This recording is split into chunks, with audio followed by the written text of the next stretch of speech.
Well, hey guys! So in today's video, I'm going to talk about something that I believe is yet another reason to motivate you to ditch your makeup. And that is, there's a very good chance that your makeup is contaminated with bacteria. This is a topic I've been wanting to talk about for quite some time. Over the past year in particular, this was really popular on YouTube. There were a lot of videos looking at bacterial contamination and contamination of makeup products. And it's definitely something that has come up more and more in dermatology clinics and specifically in the treatment of acne. We're seeing a lot of patients with acne that's really stubborn and not responding to typical treatments. Come to find out, when we culture the makeup products that the individuals are using, we find out that they are contaminated with bacteria. They stop using the products, and sometimes a topical antibiotic is needed, and then the acne starts to behave more like regular acne and responds to acne treatments.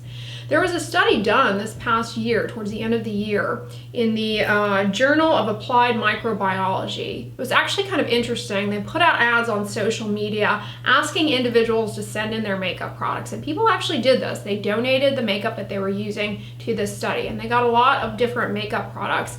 So they then cultured the makeup products for bacteria. Come to find out, the makeup was pretty much all contaminated with either Staphylococcus aureus was one of the most common contaminants, and that bacteria can be quite dangerous and cause skin infections. Something called impetigo is a common skin infection, for example, caused by Staphylococcus aureus. They also found a lot of a bacteria called Pseudomonas aeruginosa. This is a bacteria that loves to grow in watery environments. And then the third most common bacteria was actually E. coli. So not something you want growing in your makeup. Not only did they find a lot of bacteria, but they also found fungus in the makeup. One of the highest contaminated products or product was beauty blenders. Beauty blenders were, sorry to say, disgusting. They had the highest bacterial counts. Not only did they have the highest bacterial counts, but they also had high counts of fungus. And this actually makes a lot of sense because beauty blenders, they don't have the same kind of expiration date, preservative thought process, I guess you would say, that goes into them. You know, a makeup product, it has preservatives and a shelf life and an expiration date. And whereas beauty blenders don't really have that. And not only that, beauty blenders are something that people get wet in order to use. That's part of the technique of using one, or at least that I understand. And that moisture in the beauty blender really facilitates growth of pathogenic bacteria and molds and fungus. So it's not surprising, given that the beauty blenders are intended to, people use them with water, but also people admit to reusing beauty blenders multiple times, and they admit to reusing them after they've dropped them on the floor. So that's really a good way to pick up yeast and fungus and bacteria just on the floor, and then, you know, they're there in that little sponge growing aplenty. So I think from this study, the most alarming product was the beauty blenders. And personally, you know, I have recommended actually to patients in the past and here on this channel to you guys to consider using a beauty blender for dabbing on your sunscreen for reapplying over makeup. And I'm no longer recommending that because of this study showing how they're contaminated and, you know, definitely can contribute to recalcitrant, stubborn acne and potentially put you at risk for skin infections. All right, so I alluded to the fact that beauty blenders, they don't really have an expiration date, but your makeup products do. Makeup has preservatives in it, and the preservatives kind of are what guide the manufacturer in terms of the expiration date. I have a video talking about expiration dates on skincare products, but basically an expiration date kind of is determined and reflects how long the preservative can keep that product free of bacterial contamination.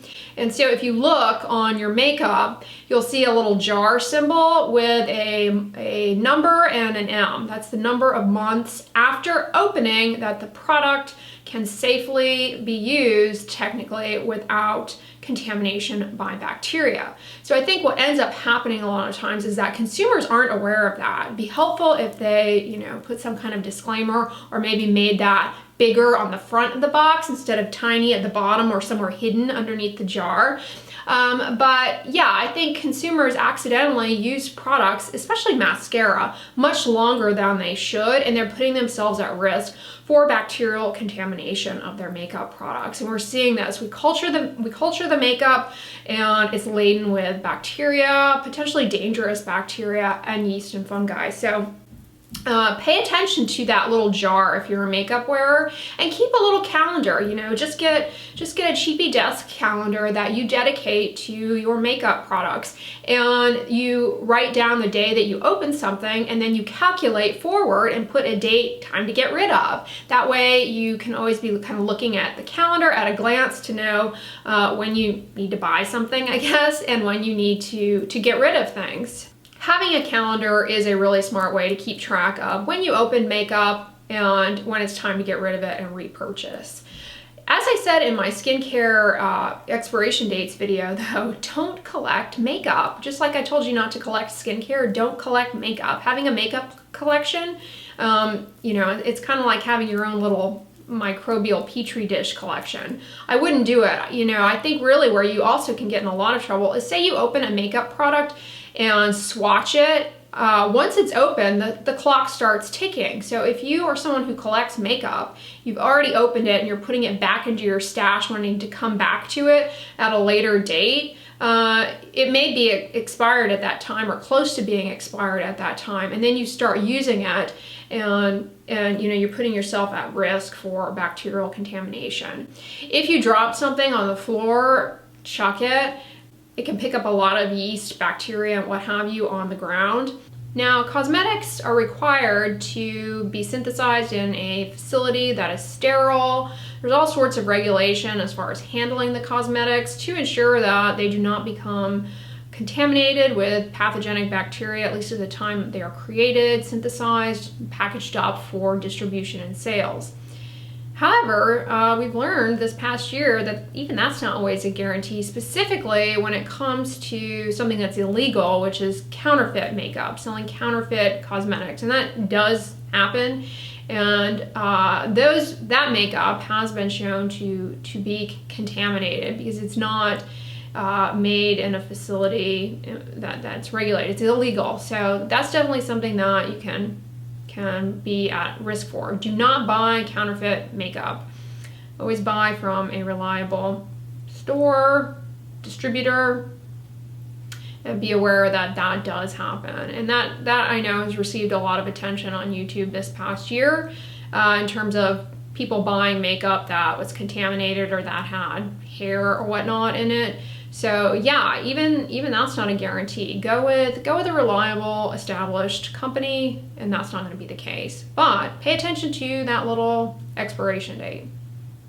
Contaminated makeup definitely could be the root of your stubborn acne. It's something to consider, and another reason I strongly encourage you to abandon makeup. If you're new here, you may be wondering what my original reason for encouraging you to abandon makeup is, and that is, unfortunately, it makes it very cumbersome, awkward, and difficult to protect your skin from the sun because makeup wearers are less likely to reapply sunscreen when they're outdoors because they don't want to mess up their makeup.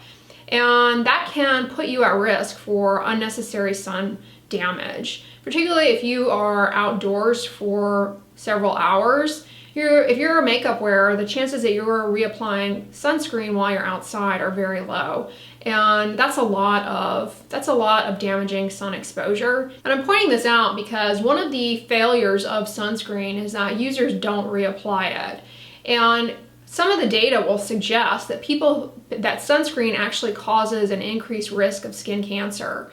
And the reason behind this is that using sunscreen has misled users into thinking that they can stay outdoors much longer without reapplying. And so they end up exposing their skin to more ultraviolet radiation than they would have had they not had that sunscreen on. But they're failing to reapply it, so they're losing that protection. And I really believe and witness clinically that people who wear makeup do not reapply sunscreen while they're outdoors.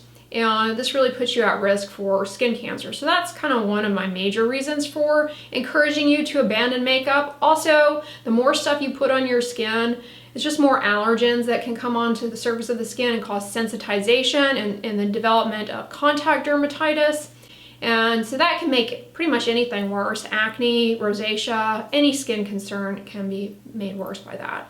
So of course I'm making this video telling you about the risk of bacterial contamination, which potentially can worsen your acne and cause skin infections, then highlighting my concerns with makeup and reapplication of sunscreen, and then contact dermatitis is another. Those are all reasons to hopefully motivate you to abandon makeup. I do believe that abandoning your makeup can help your skin out quite a bit.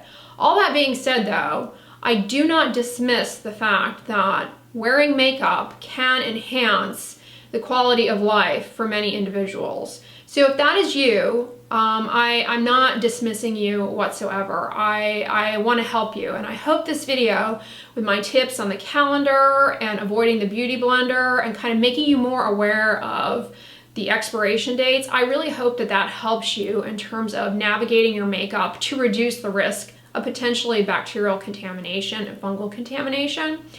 I really hope that that is helpful to you, because I do know and understand and support that for many people, especially in the case of people who have disfiguring skin conditions, covering it up with makeup really can allow them to go about their day-to-day life and not be constantly thinking about their skin disease and other people looking at their skin, commenting on it. It really does impact quality of life. We actually have studies showing that. So I'm not blowing that off whatsoever. My motivation, of course, is to encourage as many of you as possible to ditch makeup. I do believe it can help your skin a lot, but I don't dismiss the fact that it can improve the quality of life of many individuals. Moving forward, I no longer recommend a beauty blender for reapplying sunscreen over your makeup.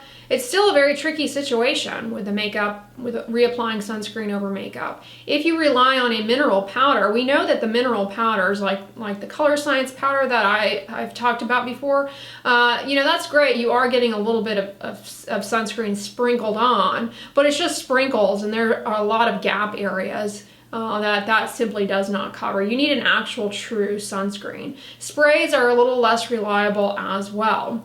So if anything, this is where I think that BB creams and CC creams can actually be helpful, because that is something more along the lines of makeup that you might feel more comfortable reapplying, and those have mineral sunscreen protection. Or selecting makeup that has SPF in the makeup, I think, is another way to get around this issue to a certain extent.